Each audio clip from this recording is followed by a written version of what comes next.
আজকের এই ভিডিওতে আমি আলোচনা করব যে রাশিয়াটা আসলে কাদের জন্য, রাশিয়াতে কাদের আসা উচিত। আমার কাছে অনেকের অনেক রকমের প্রশ্ন আসে। ঠিক আছে, তো রাশিয়া মূলত কাদের জন্য, রাশিয়াতে কারা আসবে, রাশিয়াতে কত টাকা আর্ন করা যায়, ঠিক আছে, রাশিয়ার লিভিং কস্ট, কারা আসলে তাদের জন্য ভালো, এসে ডিপ্রেশনে ভুগবে না।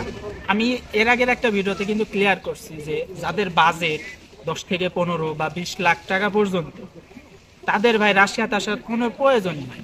ঠিক আছে, তারা আর 5 থেকে 6টা মাস কষ্ট করুক, আইএল স্পিক, তারা ইউরোপিয়ান যেসব কান্ট্রি আছে ওইগুলোতে ট্রাই করুক।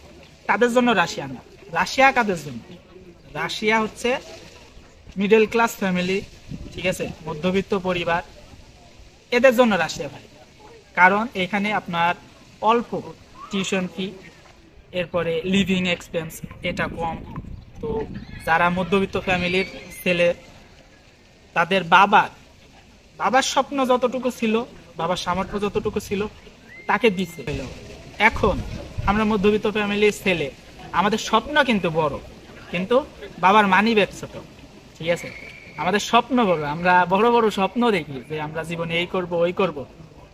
আমরা এমন স্বপ্ন দেখি যে আমার ফ্যামিলির কেউ করে নাই, আমার মহল্লার কেউ করে নাই, ইভেন আমার বংশের কেউ করে নাই। এমন কাজ আমি করে দেখাবো, এমন একটা জায়গায় আমি গিয়ে দেখাবো। তো আমাদের মতো স্বপ্নবাজ ছেলেদের জন্য রাশিয়া। ঠিক আছে, কিন্তু আপনারা যারা শর্ট টাইমে বড় কিছু হইতে চান, বড় কিছু করতে চান, তারা ভাই ভিডিওটা এখনই স্কিপ করেন, বুঝছেন? যারা মনে করে যে আমি 6 মাস 1 বছরেই এই হয়ে যাব, ওই হয়ে যাব, আমি অমুক জায়গায় চলে যাব, তারা ভাই এই ভিডিও স্কিপ করেন, আপনাদের জন্য না। বুঝছেন? মনে রাখবেন, আপনি রাশিয়াতে আইছেন, আমেরিকা না, কানাডা না, অস্ট্রিয়া না, যে আপনি আসলেন পরবর্তী মাস থেকে আপনার স্যালারি হচ্ছে 3 লাখ 4 লাখ 5 লাখ, 1 বছর নাই ঘুরতেই আপনার বিল্ডিং করে ফেললেন, বাসায় বাড়ি করে ফেললেন, বড় বড় দালান বাসাট করে ফেললেন, গাড়ি কিনলেন, আপনার মহল্লার লোকজন, এলাকার লোকজন দেখে বললো যে ছেলে গেছে। না ভাই, রাশিয়াতে আসলে এরকম স্বপ্ন নিয়ে আইসেন না। রাশিয়াতে লাইফ আছে, আপনি একটা পর্যায়ে গিয়ে আপনি সুন্দর একটা স্যালারি পাবেন, বুঝছেন? কিন্তু প্রথম পর্যায়ে না। আপনি স্টুডেন্ট অবস্থায় কি চান ভাই? আপনি বাংলাদেশ থাকতে স্টুডেন্ট অবস্থায় কি পারছেন এটা আমাকে বলেন। স্টুডেন্ট অবস্থায় কি আপনি 10টা হাজার টাকা ইনকাম করতে পারছেন? 15টা হাজার টাকা ইনকাম করতে পারছেন? পারেন নাই তো। আপনি ডিপ্রেশনে ভুগছেন দিনের পর দিন, যে আমি ভবিষ্যতে কি করব, আমার ফিউচার কি, এটা নিয়ে ভুগতেছেন দিনের পর দিন। আপনাকে একটা সুযোগ দিতেছে রাশিয়া। আপনার এখানে আসতে আপনার লাগছে না উচ্চমানের রেজাল্ট, মোটামুটি রেজাল্ট হইলে আপনি আসতে পারতেছেন। লাগছে না আপনার 10 থেকে 15 লাখ টাকা। অল্প কিছু বাজেট হইলে, যেটা আপনার মিডিল ইস্ট যেসব কান্ট্রিতে এখন বর্তমানে যাইতে লাগতেছে 5-6 লাখ টাকা, এই রকম অ্যামাউন্ট আপনি একসাথে করতে পারলে আপনি রাশিয়া আসার সুযোগ পাইতেছেন। আপনার দেখেন, আপনার যে স্বপ্ন যে বড় কিছু হব, নিজেকে উঁচু একটা স্থানে দাঁড় করাবো, বাবা মার সম্মানের কারণ হব, আমাকে দেখে আমার বাবা মার পরিচয় হবে, আমাকে দেখিয়ে আমার বাবা মার নাম হবে। তো এরকম জায়গায় যাইতে হলে অবশ্যই আপনার সময় লাগবে। আর আমি মনে করি আপনার বাজেট যদি ওই রকম হয়, তাহলে রাশিয়া আপনার জন্য বেস্ট ভাই, বুঝছেন? রাশিয়ার লিভিং এক্সপেন্স কম। আপনি রাশিয়াতে 10 থেকে 15 হাজার, ম্যাক্স 15 হাজার, যাদের বাজে অভ্যাস আছে, এ ব্যতীত যারা ওই ধরনের বাজে অভ্যাস নাই, ঠিক আছে, সিগারেট বিড়ি এইগুলা মুখেও তুলে না, তাদের জন্য আমি 10 হাজার বলবো, যে 10 হাজার একদম বাজেট। এটা মনে করেন যে একদম সুইটেবল ভাই। এর মধ্যে আপনার খাওয়া দাওয়া, আপনার ইন্টারনেট খরচ, আপনার ট্রান্সপোর্টেশন খরচ সবকিছু হয়ে যাবে। তো এবারে আলোচনা করি যারা রাশিয়াতে আসার পরে ওই দিন পর থেকেই ওই ডিপ্রেশনে ভুগেছে, ভাই কই আসলাম, কি করলাম জীবনে, টাকা নাই, কিচ্ছু নাই। ভাই আপনি রাশিয়াতে আসছেন, আমি আগেই বলেছি, আমেরিকা, অস্ট্রেলিয়া, কানাডা না, দুদিন পর থেকে আপনার 2 লাখ 3 লাখ টাকা স্যালারি হবে। আপনার লেখাপড়া চলাকালীন রাশিয়াতে সর্বোচ্চ গেলেও আপনি 50 থেকে 60 হাজার রুবল ইনকাম করতে পারবেন, এর উপরে পারবেন না। ঠিক আছে, এর উপরে পারবেন হয়তো সেই জবগুলা, কিন্তু আপনি আসার পরেই ম্যানেজ করতে পারবেন না। সেটার জন্য সময় লাগবে, আপনার ভাষা জানা লাগবে, আপনার ল্যাঙ্গুয়েজ কোর্স শেষ হওয়া লাগবে।